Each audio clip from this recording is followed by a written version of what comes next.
नमस्ते, मैं हूं रविंद्र गौतम और आप देख रहे हैं ब्लंटली स्पीकिंग। इस शो पे हम लगातार आपके मुद्दे उठाते हैं जो आपसे जुड़े हुए हैं। उन मुद्दों के ऊपर बात करने का प्रयास करते हैं, आप तक पहुंचाने का प्रयास करते हैं, जो शायद कई बार कहीं पे चर्चा नहीं होती है या कुछ अलग ही तरीके से, अलहदा तरीके से होती है जो हम लोग देखते हैं।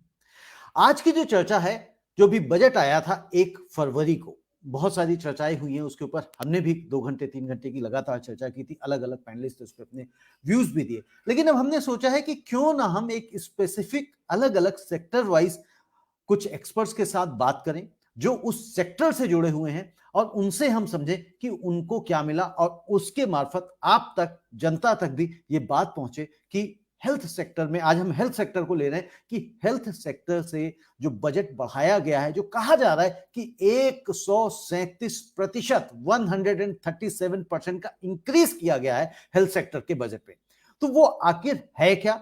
और अगर इतना लंबा चौड़ा इंक्रीमेंट हुआ है तो उससे आम जनता को क्या फायदा होने वाला है? हमारे साथ इस चर्चा में जुड़ने के लिए कमोडोर रणबीर तलवार हैं, जो एक एनजीओ चलाते हैं, उसके हेड हैं, और डॉक्टर अंशुमान हैं जो कैंसर सर्जन है। आप दोनों लोगों का बहुत बहुत स्वागत है। डॉक्टर अंशुमान, सबसे पहले मैं आपके पास आता हूं। आपने बजट देखा है, समझा है, पढ़ा है। हेल्थ सेक्टर का जो बजट 137 का इंक्रीमेंट के साथ आ रहा है, ये 137% का जो इंक्रीमेंट है, इससे जनता को क्या फायदा मिलने वाला है? जी, स्वतंत्र भारत में आज तक हेल्थ बजट में कभी भी 2% से ऊपर, जीडीपी का 2% से ऊपर बजट नहीं रखा गया था हेल्थ के नाम पे। मैं इसमें सिंपली कहूंगा थैंक्स टू कोरोना, जिसने पूरे विश्व को, खास करके भारत को दिखा दिया कि स्वास्थ्य कितना जरूरी है, स्वास्थ्य सुविधाएं कितनी जरूरी है। और ये एक दबाव समझिए या जरूरत समझिए कि सरकारी तंत्र की लचर हालत पूरी तरह देखने को मिल गई थी कोरोना काल में, कि सरकारी अस्पतालों की, सरकारी स्वास्थ्य व्यवस्थाओं की क्या हालत है, जिसके कारण, जिसकी लचर हालत के कारण प्राइवेट तंत्र भी अपना मनमाना, मुनाफाखोरी का मनमाना और जिस तरह से भी गुमराह करने का मनमाना कर सके। ये तभी संभव होता है जब कॉर्पोरेटाइजेशन बहुत ज्यादा हो जाए और सरकारी तंत्र उसके सामने बौना दिखने लगे। तो अब जो हेल्थ बजट आया है, तो इसमें जीडीपी का एक अहम हिस्सा उठा के हेल्थ के नाम पे दिया गया है। लेकिन आज भी, ठीक है, हम यूरोपियन कंट्री से कंपेयर नहीं करते हैं जहां से 7 से 9% जीडीपी का हेल्थ पे जाता है, उतना तो अभी भी नहीं हुआ ना होगा आगे भी कुछ दिनों तक। लेकिन 137% इजाफा को जो कह रहे हैं, 137% देखने में बड़ा भारी भरकम लगता है कि सीधा 137% बढ़ा दिया गया। आपको देखना होगा किन किन हेडिंग्स में। पहले तो उन्होंने ग्रॉसली 3 हेडिंग्स करी है, प्रिवेंटिव, क्यूरेटिव और वेलनेस। 3 हेड में डाला है। प्रिवेंशन में क्या क्या करेंगे, क्यूरेटिव मतलब स्वास्थ्य सुविधाएं कैसे बढ़ाएंगे, और वेलनेस मतलब कैसे वेलनेस के लिए बाकी पद्धतियों को भी, एलोपैथ के अलावा आयुर्वेद, सिद्धा, यूनानी, इन सबको मिला के कैसे सामंजस्य करें, इसको आगे ले जाएं। अब जब इसकी बात हो गई, ये तो हो गया। एग्जीक्यूशन लेवल पे एक वायदे होते हैं, एक पूरा करना होता है। कितनी सच्चाई होगी समय बताएगा। दूसरा कि अगर ये बजट अलोकेट होता है तो इसकी व्यवस्था किस तरह से सरकारी स्वास्थ्य सुविधाओं को मजबूत करने में की जाएगी, ये बहुत ही इंपॉर्टेंट डिसीजन होगा। सिर्फ बजट अलोकेट करने से नहीं होगा, उसका सही उपयोग और हर जगह distribution depending on the requirement. अभी तक क्या होता है, health is a matter of state, ये कह के सेंट्रल गवर्नमेंट अपना पल्ला झाड़ लेती है और स्टेट अपने हिसाब से हेल्थ को चलाता है। अब जब बजट एलोकेशन की बात आई है तो इसका डिस्ट्रीब्यूशन भी उसी तरह से होना चाहिए। इस डिस्कशन को इस पे खत्म करता हूं मैं। आप समझिए कि कैंसर के इलाज की बात करें अगर, तो बिहार, उत्तर प्रदेश जैसे राज्य में आज सरकारी अस्पताल में समुचित कैंसर की इलाज की व्यवस्था नहीं है। वहां के मरीजों को ट्रेन से दिल्ली या मुंबई जाना पड़ता है। तो इसका मतलब मैं ये कह रहा हूं कि इस हेल्थ बजट का डिस्ट्रीब्यूशन, क्या बीमारी भारत में कॉमन है, कहाँ उसकी स्वास्थ्य सुविधाएं मुहैया करनी चाहिए, मतलब डिसेंट्रलाइज कीजिए फैसिलिटी को। अभी आपने सेंट्रलाइज की हुई है, डिसेंट्रलाइज करें, तब मैं मानूंगा ये हेल्थ बजट वाकई इफेक्टिव है और पब्लिक एट लार्ज के बेनिफिट के लिए होने वाला है। जी रवि। जी, कमोडोर साहब, आप इस बजट को किस तरह से देख रहे हैं?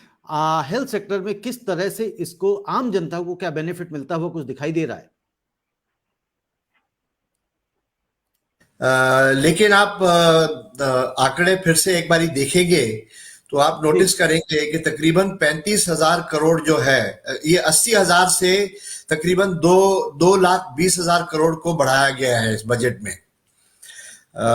इसमें आप देखें कि 30,000 करोड़ 35,000 करोड़ तो सिर्फ कोविड के लिए है। अब ये मैं कह नहीं सकता कि ये हॉस्पिटल में कोविड की फैसिलिटीज को इम्प्रूव करने के लिए है कि कोविड की दवाई के लिए है। सो या दवाई के लिए है तो प्रोबेबली ये वन टाइम होगा, ये घड़ी घड़ी नहीं होगा जब तक के कोविड की वैक्सीनेशन पूरी ना हो जाए। दूसरा है कि वाटर एंड सैनिटेशन में 18 से इन्होंने 60,000 करोड़ की है। सो तकरीबन तकरीबन जितनी भी इंक्रीज हुई है वो ज्यादातर इन दो सेक्टर्स में हुई है। तो which is very important, water and sanitation, because water is one of the biggest carriers of disease. और बहुत सारे diseases like cholera etcetera etcetera पानी के दायरे से ट्रेवल होती हैं। तो ये अच्छी बात है, मगर जो एक्चुअल चीजें हैं जैसे कि हेल्थ एंड वेलफेयर है, वहां सिर्फ 62 से 71 है। आप इन्फ्लेशन लगा लीजिए तो तकरीबन 68 69 से 71 है, तो बहुत कम इंक्रीज है। सिमिलरली हेल्थ एंड रिसर्च में उधर भी बहुत कम है। तो बेसिकली ये दो चीजें हैं, और एक इनको वन टाइम ग्रांट शायद मिला है, finance commission grant for health 13,000 crore का। अब ये कहाँ लगाएंगे इस पैसे को मैं कह नहीं सकता इस वक्त, मगर जो पीपल विद डिसेबिलिटीज होते हैं वो किस सब डिपार्टमेंट में आएंगे ये यहाँ पे कोई मेंशन नहीं है। तो मेरा बड़ा होप है, क्योंकि मैं उस एनजीओ में काम करता हूँ जहाँ पीपल विद डिसेबिलिटीज को देखा जाता है, तो या वो भी इंक्लूडेड हो department of health and family welfare में, किस किस सेक्शंस में इंक्लूडेड हो ये मैं इस वक्त कह नहीं सकता, क्योंकि डिटेल्स अभी अवेलेबल नहीं है। डिटेल्स अवेलेबल नहीं है जी। आपकी जो एनजीओ है, इंडियन हेड इंजरीज फाउंडेशन है, जिसके आप काम करते हैं, तो वहां पे भी किस तरह से बजट का एलोकेशन हो गया होगा ये भी आपको कह रहे हैं कि बाद में डेटा मिलेंगे तो पता लगेगा। डॉक्टर अंशुमान, हम लोग इस कार्यक्रम के माध्यम से लगातार इस चर्चा को उठाते रहे हैं कि सरकारें जो है शिक्षा व्यवस्था और स्वास्थ्य सुविधाओं के ऊपर बहुत ज्यादा बजट खर्च नहीं करती, लेकिन अब जब ये बात आ रही है कि 137% का जो इजाफा, इतना बड़ा इजाफा किया है इन्होंने, तो इससे वाकई में क्या हम यहाँ पे ये नहीं देख पा रहे हैं कि बहुत सारे अस्पताल बनने की, जिले में अस्पताल बनने की प्रावधान किया जा रहा है? ऐसा नहीं है इसमें अभी तक कहा गया है। जी, रविंद्र जी, रणवीर साहब ने बिल्कुल आपको डिकोड करके समझा दिया। उदाहरण के तौर पे कोरोना के नाम पे एक सर्टेन अमाउंट ये किया गया। उसके पहले थोड़े से पहले चले जाइए, जिसमें कोरोना में मदद के लिए देश की जनता ने अपना कंट्रीब्यूशन किया था। किसी ने एक दिन की सैलरी कटवा के, किसी ने डोनेशन पीएम फंड में डाला, जो अनऑडिटेड अकाउंट था। तो अनऑडिटेड अकाउंट रखने का क्या पर्पस था, वो पैसे कहाँ गए, पहली बात। आज कोरोना के नाम पे एक्स्ट्रा क्या करने वाले हैं ये बता दें। अब कोरोना में एक्स्ट्रा क्या करने वाले हैं कि जब रिसर्च इतने लेवल तक पहुंच चुकी कि कितनी सुविधा की जरूरत होती है। वैक्सीनेशन के लिए अलग आपने बजट अलॉकेट किया है, इसमें नहीं है। अब सुनिए इसमें कहां पेच फंसा हुआ है। वाटर एंड सैनिटेशन पे बजट अलॉट हुआ है, एयर क्वालिटी इंप्रूव करने के लिए, एयर पोल्यूशन के लेवल को कम करने के लिए इंप्रूव हुआ है, no to single use plastic के लिए इन्होंने करा है। अब समझिए, मिनिस्ट्री ऑफ वाटर रिसोर्स अलग एक गंगा मंत्रालय बनाया गया था, याद होगा आपको। उस गंगा मंत्रालय का काम क्या था, स्वच्छ गंगा, मतलब वाटर क्वालिटी। वहीं से सीपेज होकर सॉइल क्वालिटी डिस्टर्ब हुई, और वहीं से जो खाद्य पदार्थ प्रोड्यूस होते हैं एग्रीकल्चर के माध्यम से, वो कंटामिनेट होके आया। तो आज वाटर सैनिटेशन की प्रॉब्लम सिर्फ इन्फेक्शियस डिजीज तक लिमिट नहीं है, जैसे कॉलरा का जिक्र किया रणवीर साहब ने। उससे कैंसर जैसी घातक बीमारियां हो रही हैं वाटर की क्वालिटी खराब होने के कारण। तो इस तरह से अगर आप, कई मंत्रालय में ऑलरेडी बजट एलोकेट किया गया है प्योर वाटर के लिए, उसमें हेल्थ बजट को भी काट के आप उसी में डाल रहे हैं, एयर क्वालिटी इंप्रूव करने उसी में डाल रहे हैं, एडिशनल आप ग्रीन सेस के नाम पे दिल्ली में चार्ज ले रहे हैं। तो ये पूरी तरह से हालत ये है कि ये जब डिकोड करेंगे तो प्रैक्टिकली आपको पता चलेगा बहुत कम इजाफा है एक्चुअल हेल्थ बजट में जो इजाफा हुआ है। इसको डिकोड करने की जरूरत है। अब आपने बात पूछी कि क्या नए अस्पताल बनेंगे। एग्जिस्टिंग हॉस्पिटल में इजाफा आप देखिए, एम्स की संख्या 1 थी, आज एम्स कितने बन गए, उदाहरण के तौर पे उसी को कंपेयर कर लीजिए। दिल्ली का एम्स जो अस्पताल है, आप कैंसर के मरीज के ऑपरेशन की तारीख दिलवा के दिखा दीजिए कि कितने दिन में ऑपरेशन होता है। और तो दूसरे, अब एम्स खोलने की बात हुई, खोलने में सरकार क्यों नए अस्पताल खोलने में इंटरेस्टेड रहती है मालूम है आपको?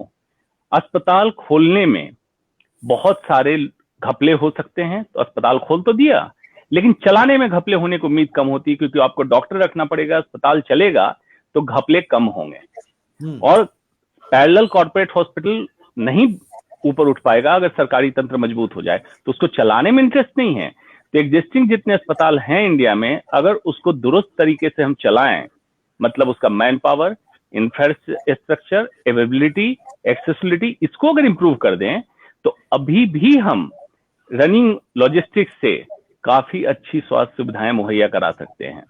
उसके बाद टारगेट आएगा जो आपने बात पूछी कि नए अस्पताल कितने बनेंगे, तब हम कैलकुलेट कर पाते हैं कि डेफिसिट कितना है, मतलब डॉक्टर पेशेंट रेशियो में डॉक्टर कितने कम पड़ रहे हैं, अस्पताल, बेड्स, आईसीयू। क्रिटिकल केयर के लिए इस बार अलग से फोकस किया गया है, जो गंभीर बीमारियां हैं जिसमें आईसीयू क्रिटिकल केयर की जरूरत होती है या सीरियस डिजीज है, तब बात उसकी आएगी। तब बात आएगी डिसेबिलिटी। डिसेबिलिटी कंट्रोल के लिए आपने क्या किया, एक प्रॉपर उसका प्रावधान बना हुआ है डिसेबिलिटी के लोगों को, उस पर भी बहुत सारी कहानी चली। तो ये पूरी तरह से अगर डिकोड करके समझने की कोशिश कीजिएगा तो आपको लगेगा कि बहुत मेजर कोई कंट्रीब्यूशन हेल्थ में इंप्रूवमेंट मुझे इस बजट से उम्मीद नहीं है। बिल्कुल, इसमें तकरीबन एक 64,000 करोड़ रुपए का जो एक क्लॉज लगाया गया, वो 6 साल के लिए उन्होंने बनाया कि अगले 6 सालों में हम उसको खर्च करेंगे। तो आप ये भी देखिए, जो हम देख रहे थे पीएम आत्मनिर्भर स्वास्थ्य भारत योजना, तो अगर 64 करोड़ को 6 सालों में करना है, तो अगर हम उसको 6 से डिवाइड कर दें तो मैं समझता हूं तकरीबन 13,000 करोड़ के आसपास आता है। तो वो अगर जो 137% है, अगर आप देखेंगे तो वो कहीं का कहीं पहुंच जाता है। इसके अलावा आप ये भी देखिए, जो एक और फिगर जो हम लोग बात कर रहे थे, भी कुछ दर्शक ने कुछ पूछा भी है, वो भी मैं आपसे पूछता हूँ कि 35,000 करोड़ जो है, सिर्फ उसमें से 2,36,000 में से 35,000 करोड़ तो सिर्फ और सिर्फ कोविड की वैक्सीन के लिए जा रहा है। तो यहां पे चूंकि पहले ही जिस तरह से रणबीर साहब ने कहा कि भाई महामारी का समय था, सारी चीजें हैं, तो उसके हिसाब से भी बजट को देखा गया है। लेकिन रणबीर साहब, हमारे देश में जिस तरह से अभी डॉक्टर अंशुमान ने कहा कि हम नए अस्पतालों की बात करते हैं, बट उससे पहले क्या हमारे पास जो एग्जिस्टिंग अस्पताल हैं वो किस हालत में है, किस हालात में है, उसके ऊपर क्या काम नहीं किया जा सकता, क्या उनको बेहतर नहीं किया जा सकता? आज भी आप देखिए, जो आदमी संपन्न है, वो आदमी, वो व्यक्ति, वो परिवार किसी भी तरह से सरकारी अस्पताल की तरफ रुख नहीं करता है। तो इस पे सरकार और क्या बेहतर कर सकती थी या कर सकती है आने वाले समय में? ये ऐसा है कि जैसे डॉक्टर अंशुमान ने कहा, मैं पूरा उनसे सहमत हूं कि सरकारी अस्पताल में आप डेट लगा के दिखा दीजिए, एक कि ऑपरेशन करवाना है कैंसर का तो डेट दिलवा दीजिए। अब मेरे जैसा आदमी जो पढ़ा लिखा है, थोड़ी बहुत जान पहचान भी है, हम भी डरते हैं एम्स में जाने से, कहने के लिए किसको जाके बोलें, क्योंकि जब तक जान पहचान नहीं है तो आपका कोई काम नहीं होने वाला। वहां पे आप या लाइन में खड़े होके काम कराएंगे तो आपका नंबर बहुत मुश्किल से आएगा, बहुत मुश्किल से। तो मेरे समझ में तो ये आता है कि नए अस्पताल खोलने, नई नई चीजें करने के बदले जो एग्जिस्टिंग इंफ्रास्ट्रक्चर है उसी में पैसा लगाया जाए और उसको मॉडर्नाइज करके top class compare to best hospitals in the country बनाया जाए। और इंपॉर्टेंट चीज ये है कि लोगों को कैसे नंबर सिस्टम कैसे किया जाए, इसमें कोई भी आदमी नंबर ना ब्रेक करके अंदर आ सके। कोई जान पहचान वाला, कोई मंत्री आता है, उसके 3-4 कमरे उसी के ऑक्यूपेंसी में चले जाते हैं। कोई कुछ भी ऐसी चीज होती है, इसका गवर्नमेंट से कुछ लेना, इस गवर्नमेंट का मैं नहीं बात कर रहा, कोई भी मंत्री आता है, कभी भी आता है, कोई भी। हाँ, तो ये प्रॉब्लम बड़ी है। तो मेरे ख्याल में तो जो पैसा है वो एग्जिस्टिंग इंफ्रास्ट्रक्चर में बढ़ाया जाए और इम्प्रूव किया जाए। उसमें जो लाइन सिस्टम है वो सबसे इंपॉर्टेंट चीज है। आपका नंबर लेट भी आए पर ये आपको पता हो कि कोई बड़ा आदमी भी, उसका नंबर भी आपके साथ ही आएगा, कोई आपसे आगे नहीं निकल पाएगा, तो लोग सह लेते हैं ये चीजें। जी। नहीं तो रणबीर साहब, लेकिन उससे पहले मुझे लगता है कि लोगों का उस अस्पताल की तरफ रुख करने का मन तो करे, जिस तरह से आपने कहा कि भाई मुझे अब जान पहचान निकालनी, कि जो जान पहचान कल्चर है, इस कल्चर को भी तो बदलने की हमें आवश्यकता है। वो तभी बदलेगा जब हमारा मन करेगा उधर रुख करने की। यानी कि पहली प्राथमिकता तो यही है कि आम जनता प्राइवेट अस्पतालों के चुंगलों में ना फंस के सरकारी अस्पतालों की तरफ जाने का मन बनाए। क्योंकि जब भी अच्छे ट्रीटमेंट की बात आती कि अच्छे से अच्छा ट्रीटमेंट कराना है, तो क्या होता है कि भाई महंगा डॉक्टर कौन सा है, महंगा हॉस्पिटल कौन सा है, बड़ा हॉस्पिटल कौन सा है, और बड़े हॉस्पिटल्स में हम देखते ही हैं कि सिचुएशंस क्या है। तो पहला मुझे लगता है कि वो बेसिक है। नहीं, ये बात आपकी बिल्कुल ठीक है। देखिए, एज फार एज लोगों का रुख हॉस्पिटल की तरफ है, जो गरीब आदमी है उसके पास तो चॉइस ही नहीं है ना, वो तो जाता ही वहीं पे है। आप देख लीजिए एम्स के बाहर, सफदरजंग के बाहर वह तंबू लगा के बैठे हुए हैं लोग, जो एनजीओज के हैं वहां के खाना बांट रहे हैं, रात को बेचारे ठंड में सोते हैं, अपने नंबर का वेट करते हैं। रिश्तेदार अंदर गए हुए हैं, एडमिट हुए हुए हैं, कोई जमीनों पे लेटे पड़े हैं, कोई ऊपर है बिस्तरे के। डॉक्टर वाइज मैं कह सकता हूं कि जो जो गवर्नमेंट हॉस्पिटल्स हैं उनके टॉप क्वालिटी डॉक्टर्स हैं, कोई डॉक्टर्स में कोई कमी नहीं है।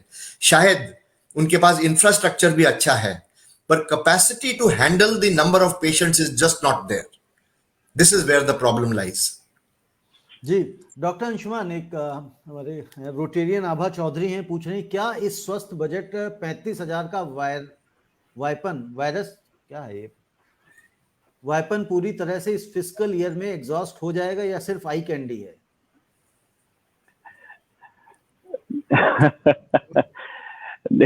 देखिए, ये सवाल तो किसी नेता से ही पूछे जो सत्ता में हैं, सत्तारूढ़, सत्ता पे बैठे हुए लोग हैं, वही बता पाएंगे। मैं दूसरी बात बताता हूं जो अभी चर्चा हो रही थी कि स्वास्थ्य में अमीर और गरीब का बंटवारा नहीं होना चाहिए। रविंद्र जी, आपने जो सवाल पूछा कि सरकारी अस्पताल की तरफ कोई रुख करना क्यों नहीं चाहता है, मैं आपको बता, आज से 30-32 साल पहले जब मैं मेडिकल का छात्र था तो पूरे हिंदुस्तान में ये सिस्टम था कि अगर किसी बीमारी का इलाज कहीं नहीं हो रहा, नहीं होने से मतलब है कॉम्प्लेक्स केस है, डायग्नोसिस नहीं बन रही है, इलाज, मेडिकल कॉलेज चले जाओ। और मेडिकल कॉलेज में इलाज समय से होता था और कॉम्प्लेक्स से कॉम्प्लेक्स ऑपरेशन मेडिकल कॉलेज में होते थे।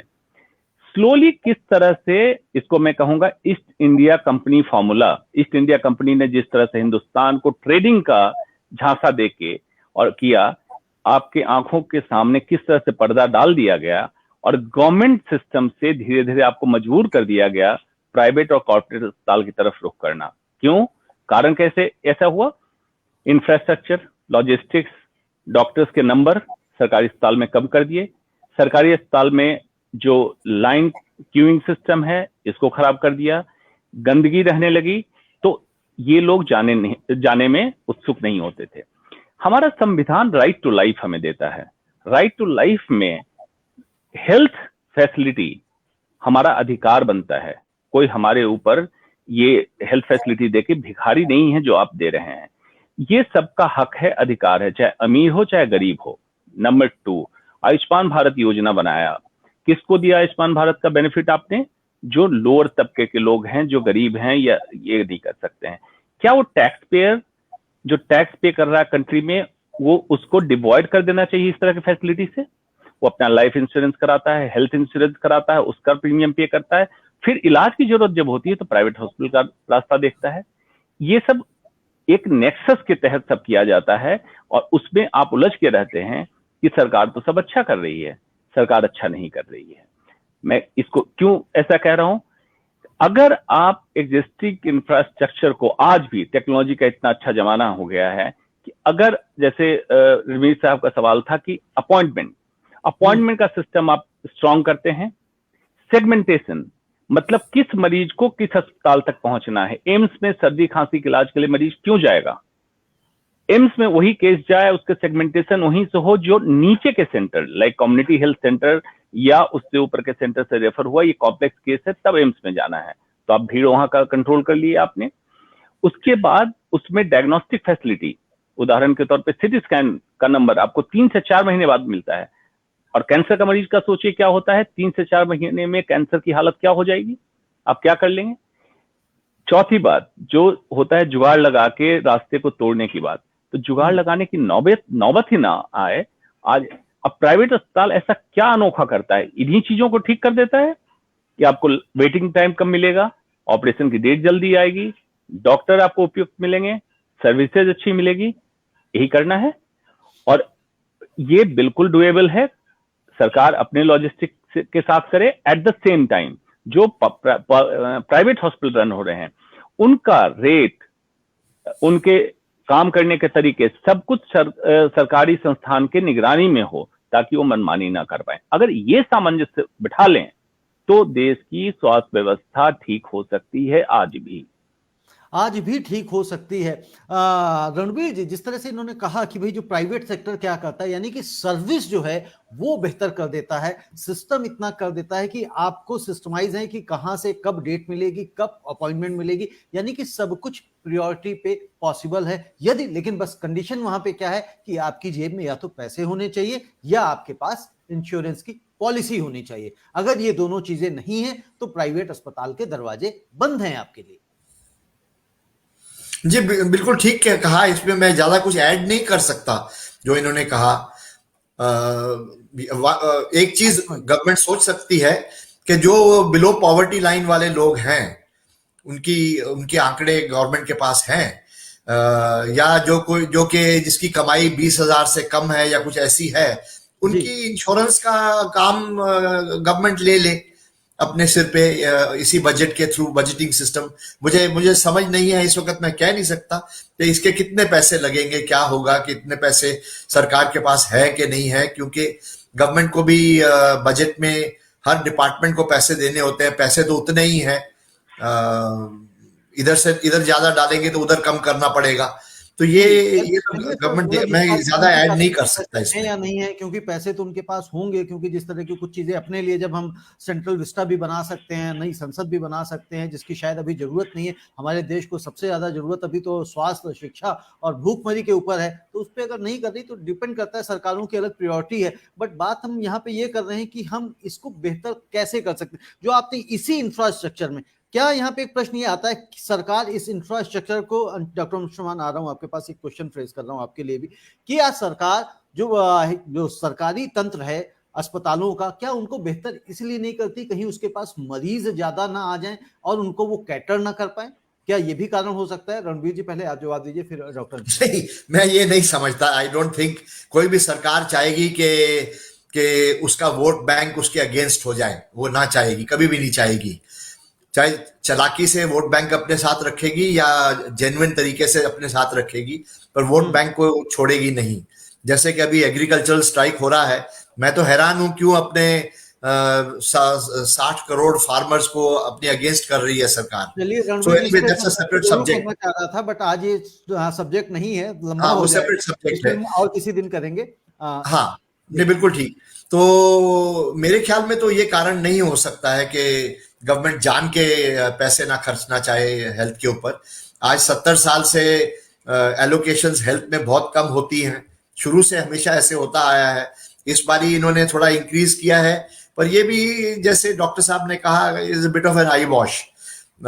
इतनी जेन्युइन कोशिश नहीं है, ये तो कोविड ने करवा दिया, और ये पानी के कारण, पानी का अच्छा है, this is good, I am happy about that. जी डॉक्टर अंशुमान, आप रिस्पॉन्ड करना चाह रहे थे? जी, आपने पूछा क्या ऐसा हो सकता है, बिल्कुल डुएबल सिस्टम है। देखिए, आप इनकम टैक्स, हर समय बजट आता है, टैक्स पेयर जो बिल्कुल स्पाइन कह सकते हैं, वो हर समय दबाव में आता है। एक सिंपल सिस्टम है आपका, income tax return citizen of India को सबको फाइल करना पड़ेगा। अब इसमें मैं बता रहा हूं, फाइल करने से मतलब क्या है, जिसके कारण उसकी आमदनी का आंकड़ा, ब्यौरा सरकार के पास आज डिजिटल जमाने में बिल्कुल पॉसिबल है। उसके बाद इनकम टैक्स जिस स्लैब में आप आ रहे हैं, फॉर एग्जांपल 30% से ऊपर वाले स्लैब में आ रहे हैं, आपको platinum card, platinum health card मिलेगा। इंश्योरेंस, क्योंकि आप टैक्स पे कर चुके, अब उसमें हाफ प्रीमियम का पैसा सरकार देगी, हाफ प्रीमियम का पैसा जो अफोर्ड मतलब जो जिसको कार्ड मिला, इसी तरह से गोल्ड सिल्वर ऐसे करते जाएं। जो आपके टैक्स एग्जम्पशन वाले स्लॉट में है, मतलब जिनकी अर्निंग बहुत कम है, तो उनको बिलो पॉवर्टी लाइन, गरीब या सहानुभूति ना देके उनको जो हेल्थ कार्ड मिलेगा उसी हिसाब का हेल्थ कार्ड मिलेगा जिसका इंश्योरेंस प्रीमियम का पैसा सरकार की तरफ से जाएगा। ये हो गई बात। अब ये सुविधा दोनों जगह उपलब्ध होनी चाहिए, सरकारी अस्पताल में भी हेल्थ कार्ड चले, प्राइवेट अस्पताल में भी हेल्थ कार्ड चले। सरकारी अस्पताल में क्यों चले कि डाटा आपके पास रिकॉर्ड हो गया, वहां पे सारा कुछ आ गया, और उस जगह भी इंश्योरेंस से कुछ पैसे जाएं ताकि सेल्फ सस्टेनेबल गवर्नमेंट प्रोजेक्ट बनने लगे। सिर्फ उसमें फंड की पंपिंग ना हो, उसमें भी सेल्फ सस्टेनेबिलिटी आए। और ये मैं आपको जो बता रहा हूं, अगर मेरी बात सरकार के किसी के पास पहुंचे तो समझ लें इस बात को। एक स्थिति ऐसी आ सकती है, जैसे उदाहरण के तौर पे कोरोना वैक्सीन जब आया तो आपको मालूम है वर्ल्ड में कितने कंट्री को भी गवर्नमेंट ऑफ इंडिया मतलब इंडिया की कंपनी सप्लाई करने वाली है। सिमिलरली दवाइयां सप्लाई होती है, और सबसे खास बात, विदेशों से आज मरीज इलाज कराने इंडिया आ रहे हैं जो कि प्राइवेट हॉस्पिटल में आते हैं। क्यों आते हैं प्राइवेट हॉस्पिटल में? सर्विसेज अच्छी हैं, नीट एंड क्लीन है, और डॉक्टर उपलब्ध हैं। इसका एक फैक्टर, डॉक्टर गवर्नमेंट हॉस्पिटल भी अच्छे उपलब्ध हैं, बाकी चीजें नहीं है, सर्विसेज नहीं है, नीट एंड क्लीन नहीं है। अगर गवर्नमेंट इस तरह से करेगी तो डिप्लोमेटिक रिलेशंस भी इंप्रूव कर सकते हैं दूसरे कंट्री के साथ, और बाहर से मरीज इलाज कराने के लिए गवर्नमेंट हॉस्पिटल में आए और सरकार फर्दर रेवेन्यू उससे जनरेट करे और हेल्थ सिस्टम को सेल्फ सस्टेनेबल बना सकती है। ये बिल्कुल डुएबल मॉडल है। बिल्कुल डुएबल मॉडल है। डॉक्टर अंशुमान, आपसे मैं प्रश्न करता हूँ, ये आपके अकॉर्डिंग, क्योंकि आप ट्रेवल भी बहुत करते हैं, अलग अलग स्टेट्स में भी जाते हैं सर्जरीज एंड ऑल के लिए, कौन से स्टेट का जो गवर्नमेंट सेक्टर्स है उसके हॉस्पिटल्स बढ़िया हैं, यानी कि सरकारी अस्पताल कौन से स्टेट के बेहतर हैं औरों के मुकाबले? अगर हम नंबर 1, 2, 3 में देखना चाहें, अगर आप बता सके। जी, मैं गुजरात में रहा। गुजरात में सरकारी अस्पताल वाकई अच्छा काम कर रहे हैं। जिस इंस्टीट्यूट से मैंने पढ़ाई की थी, गुजरात कैंसर रिसर्च इंस्टीट्यूट, आप उस इंस्टीट्यूट को जाके देखिए कैंसर का इलाज कैसे होता है, हॉस्पिटल कितना साफ सुथरा रहता है, डॉक्टर कितने प्रॉम्प्टली काम करते हैं। और दूसरा मैं कहूंगा स्टेट ऑफ केरला। केरला में कोरोना टाइम में भी उन्होंने स्टार्टिंग में ही पीएचसी लेवल से क्वारंटीन करना, लोगों को ऑक्सीजन देना, इस लेवल से सीएचसी लेवल, सारे लेवल पे उन्होंने पहले ही कर लिया था। तो दो स्टेट का जो हेल्थ मॉडल है मुझे अच्छा लगता है। यस, पॉपुलराइज बहुत किया गया दिल्ली के हेल्थ मॉडल को। दिल्ली के health model more of show business था, एक्चुअल में नहीं था, जैसे मोहल्ला क्लिनिक और ये जो कह रहे हैं। शो बिजनेस अच्छा है, लेकिन जो जरूरत चाहिए उसको पूरा करने में असमर्थ है। जो जरूरत चाहिए, अगर हम दिल्ली की बात कर रहे हैं, उसमें वो असमर्थ है। लेकिन अगर दिल्ली को कंपैरिजन हम हरियाणा से, पंजाब से, आसपास की जो नेबरिंग स्टेट्स हैं, उनसे क्या बेहतर है? जी बिल्कुल, जो नेबरिंग स्टेट्स हैं उसमें से दिल्ली में सरकारी स्वास्थ्य तंत्र की हालत बेहतर है, इसमें कहीं कोई दो मत नहीं है। मैं पूरे कंट्री को कंपेयर करूंगा तब जरूर मैं कहूंगा, अदरवाइज नॉर्थ इंडिया या एडजॉइनिंग एनसीआर को करें तो दिल्ली की हालत, सरकारी अस्पताल की हालत उनसे बेहतर है।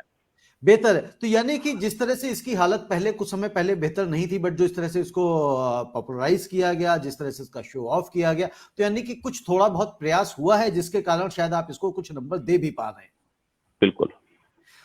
रणवीर जी, आप आने वाले बजट में आप और ऐसी क्या सरकार से अपेक्षा रखते हैं जो नेक्स्ट ईयर आएगा? तो ये बजट आ गया, निकल गया, चला गया, जो डिसेबल लोगों के लिए, क्योंकि हमारे यहाँ देश में हर व्यक्ति अच्छे और बड़े अस्पतालों में जाके इलाज करा पाए, ये संभव नहीं।